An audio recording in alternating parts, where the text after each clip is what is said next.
آپ فرما رہے ہیں حمد و ثنا اللہ ہی کے لیے ہے۔ ہم اللہ کی حمد و ثنا بیان کرتے ہیں، اسی پر بھروسہ اور اعتماد کرتے ہیں اور اس سے معافی مانگتے ہیں۔ اللہ سے معافی مانگتے ہیں اپنے نفس کے شر سے، اللہ کی پناہ میں آتے ہیں اپنے نفس کے شر سے اور اپنے برے کاموں سے۔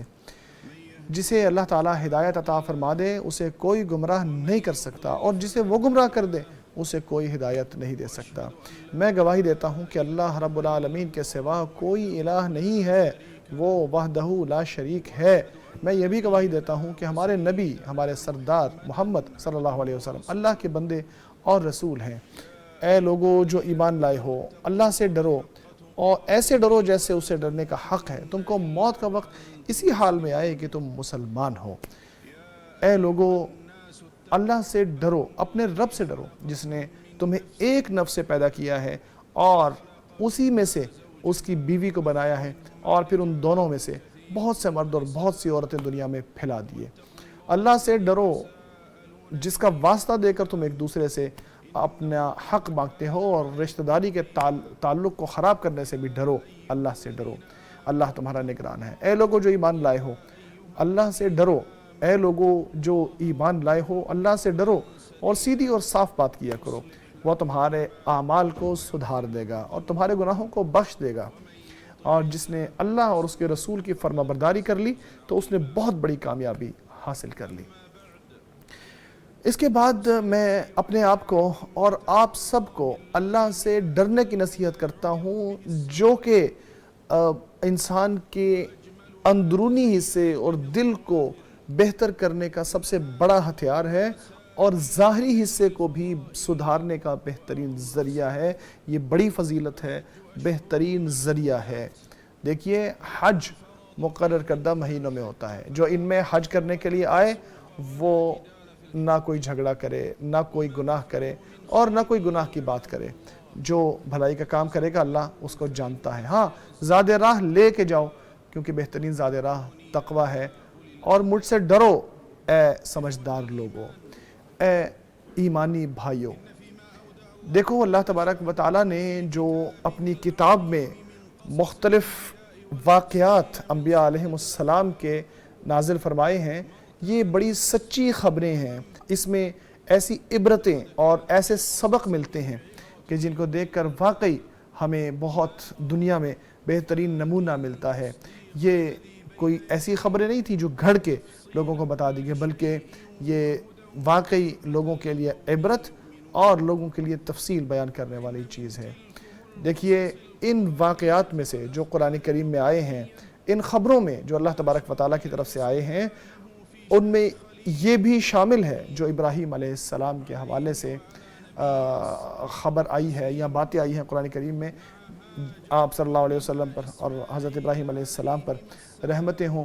ہاجر اور ان کے بیٹے کے بارے میں جو قرآن کریم میں آیتیں آئی ہیں، ان کے بارے میں اللہ فرماتا ہے کہ ابراہیم علیہ السلام نے اللہ سے دعا کی کہ اس شہر کو امن والا بنا اور یہاں رہنے والوں کو ثمرات کا رزق عطا فرما۔ اسی طرح انہوں نے یہ دعا کی کہ اے پروردگار، اس شہر کو امن والا بنا اور مجھے اور میری اولاد کو عبادت اصنام سے دور رکھنا۔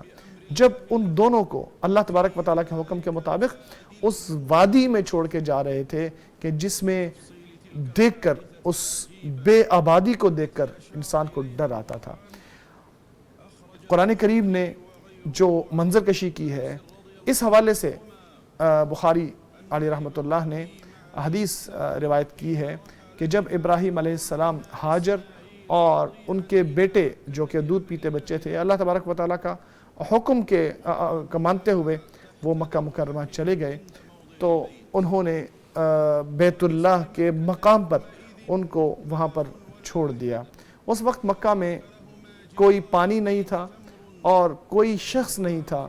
ان کے پاس تھوڑی سی کھجوریں اور تھوڑا سا پانی چھوڑ کر منہ پھیر کے چل پڑے۔ اسماعیل ان کے پیچھے پیچھے گئیں اور جا کے پوچھنے لگیں، اے ابراہیم، آپ کہاں جا رہے ہیں؟ ہمیں اس وادی میں چھوڑ کر کہاں جا رہے ہیں؟ یہاں کوئی انسان نہیں ہے، کچھ نہیں ہے۔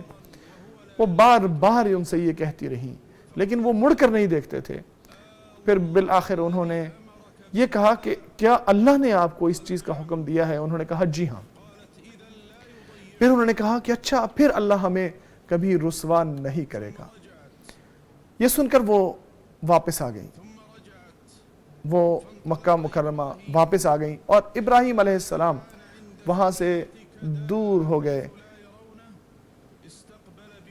قدا کی جگہ پہ پہنچے جہاں وہ دیکھ نہیں رہے تھے، اور مکہ کا رخ کر کے انہوں نے یہ دعائیں کی جو اللہ تبارک و تعالیٰ نے قرآن کریم میں بیان کی ہیں کہ اے اللہ، میں نے اپنے گھر والوں کو، اپنی اولاد کو ایسی وادی میں چھوڑا ہے جہاں کوئی درخت نہیں ہے تیرے گھر کے پاس، اے پروردگار لوگوں کے جوق در جوق قافلے ان کی طرف بھیج دے، اے اللہ لوگوں کے دلوں کو ان کی طرف متوجہ کر دے، ان سے جوڑ دے اور ان کو ثمرات کا رزق عطا فرما تاکہ وہ شکر کرنے والے بن جائیں۔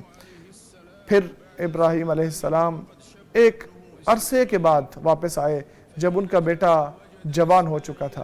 انہوں نے دیکھا کہ اسماعیل علیہ السلام اپنے لیے کچھ چیز تیار کر رہے تھے، دیکھا کہ وہ کسی چیز کو گھڑ رہے ہیں اور وہ زمزم کی جو کنواں ہیں اس کے قریب ہی بیٹھے ہوئے ہیں۔ جب گئے تو ویسے ہی ان کو پیار کیا جیسے والد اپنے بیٹے سے پیار کرتا ہے اور بیٹا اپنے والد سے پیار کرتا ہے۔ پھر کہنے لگے اے اسماعیل دیکھو اللہ نے مجھے ایسا حکم دیا ہے۔ انہوں نے کہا جیسے اللہ نے کہا ہے ویسے کر گزریے۔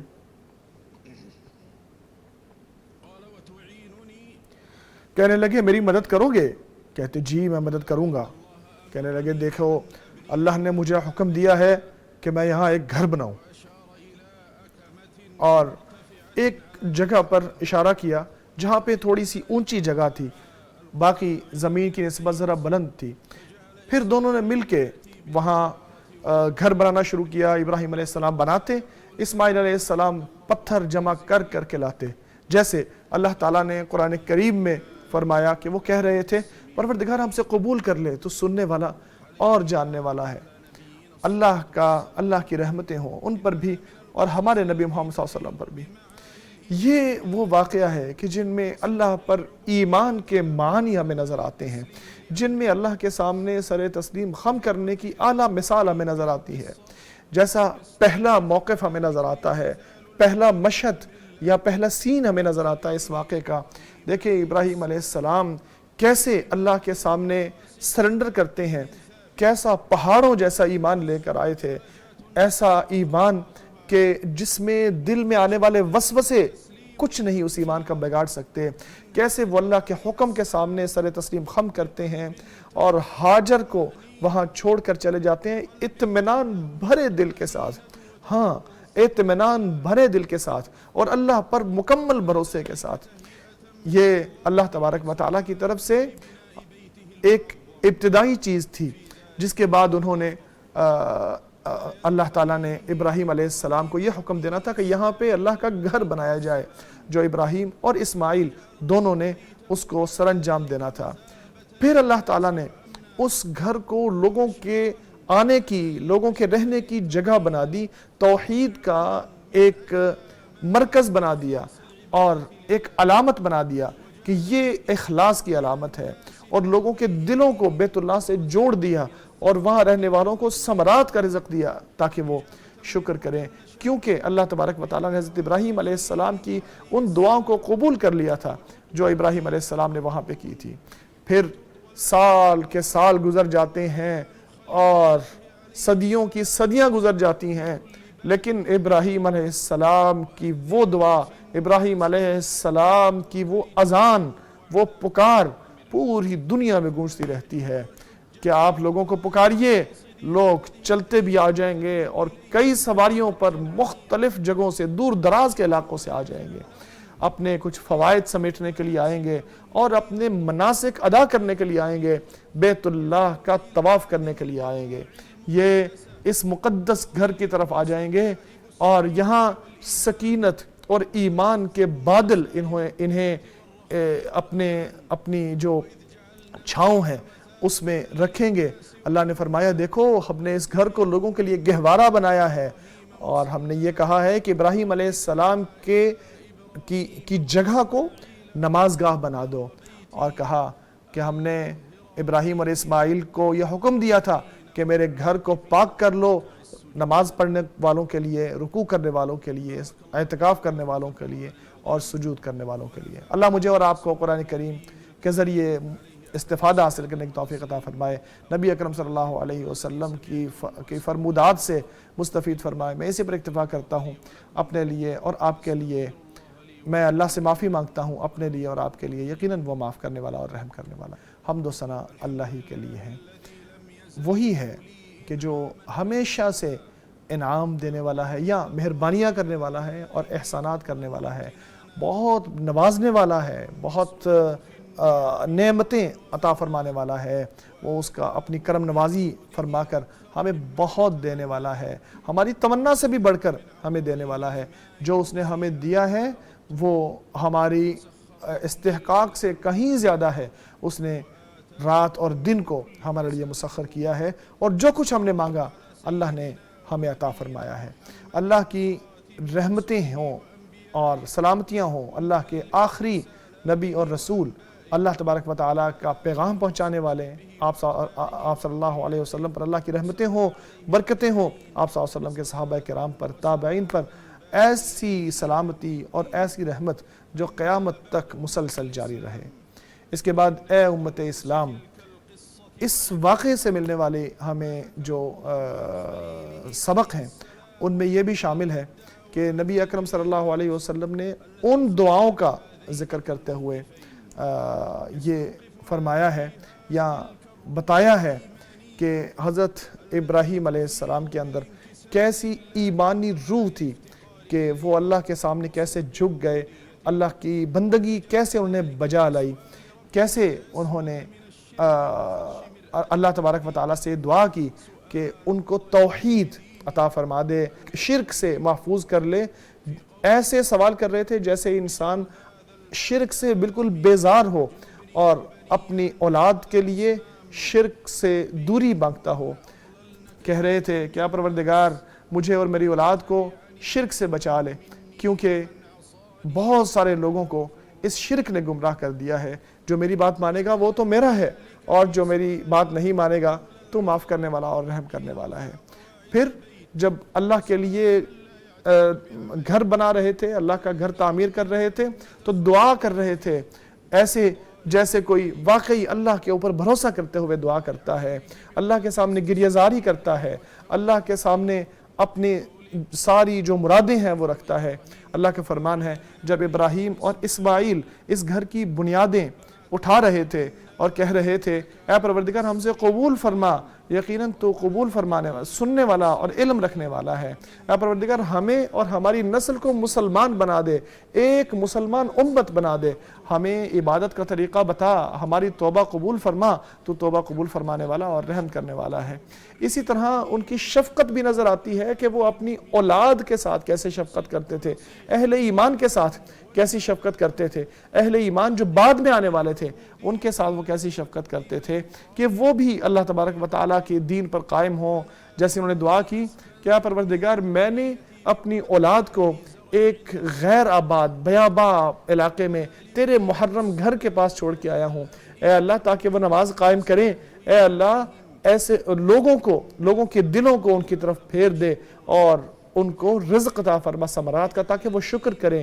اسی طرح انہوں نے یہ دعا بھی کی اے پروردگار مجھے نماز قائم کرنے والا اور میری اولاد کو بھی نماز قائم کرنے والا بنا، اے اللہ ہماری دعا قبول فرما، اے اللہ مجھے اور میرے والدین کو اور مومنین کو قیامت کے دن پروردگار بخش دینا۔ اسی طرح انہوں نے یہ دعا بھی کی کہ اے ہمارے رب ان میں ایسا رسول بھیجنا جو تیری آیات ان کو سنائے، ان کو سکھائے کتاب اور حکمت اور ان کا تزکیہ کرے، یقیناً تو عزت والا، غالب اور حکمت والا ہے۔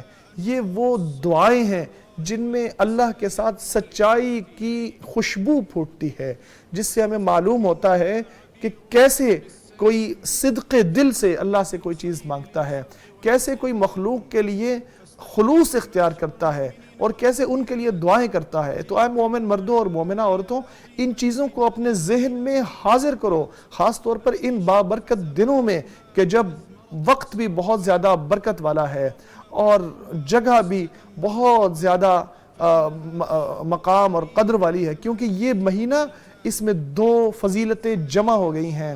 یہ حج کا پہلا مہینہ ہے، اور دوسرا اس میں کہ اس میں جگہ بھی بڑی برکت والی ہے، کہ جیسے اللہ تعالیٰ نے آپ کو اس مقدس گھر میں جمع کر دیا ہے، تو آپ کے لیے جگہ بھی مقدس ہے اور آپ کے لیے مقام بھی یا وقت بھی مقدس ہے۔ تو آپ دیکھو کہ آپ کیسے اس علاقے میں پورے امن کے ساتھ، پورے اطمینان کے ساتھ جمع ہو۔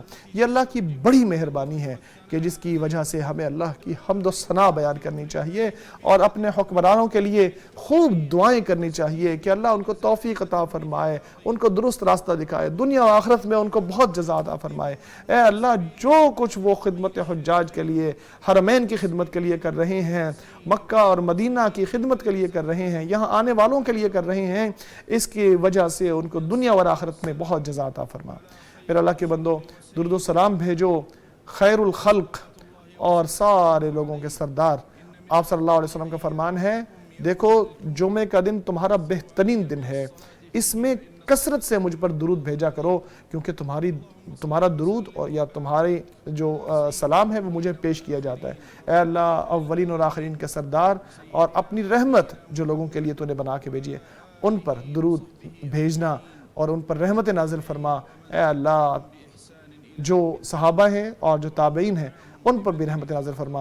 اے اللہ، اپنا خاص فضل و کرم اور احسان فرما کر ان سب کے ساتھ ہم سے بھی راضی ہو جائے۔